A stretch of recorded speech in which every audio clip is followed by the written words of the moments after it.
ce qu'il faut retenir, c'est un peu une maladie auto-immune, c'est-à-dire que c'est des cellules de la muqueuse utérine qui se retournent quelque part pour contrôler la patiente, qui vont s'implanter ailleurs. Donc pour ça, il y a plusieurs façons de voir les choses, plusieurs théories, hein. Il y a la théorie de la migration des cellules qui sont dans la muqueuse utérine, ce sont les règles, et qui vont se disposer ailleurs, et qui ont la capacité de s'intégrer, de se développer dans des tissus ailleurs, donc sur le péritoine, sur tous les organes aux alentours de l'utérus.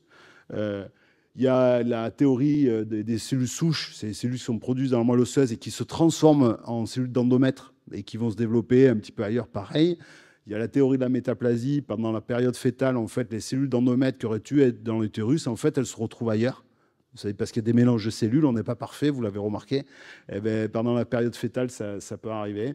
Donc il y a plusieurs théories et qui fait que, comme je disais tout à l'heure, le microbe derrière, le terrain et tout, ben, en fonction du terrain, de la génétique de la patiente, de son immunité, de l'exposition à l'environnement, au stress, aux violences notamment sexuelles, etc., font que les patientes et que la cellule d'endomètre, finalement, elle est plus ou moins agressive. Voilà. Il y a des cancers qui sont très gentils, des cancers qui sont très agressifs.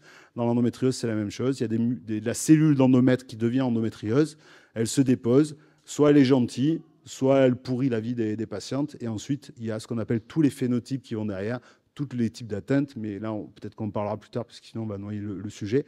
Mais voilà, donc ensuite, ce qui va se développer, c'est la douleur, l'éducation sexuelle avec la douleur qui est compliquée, la fertilité, le stress, le fait de ne pas savoir, etc.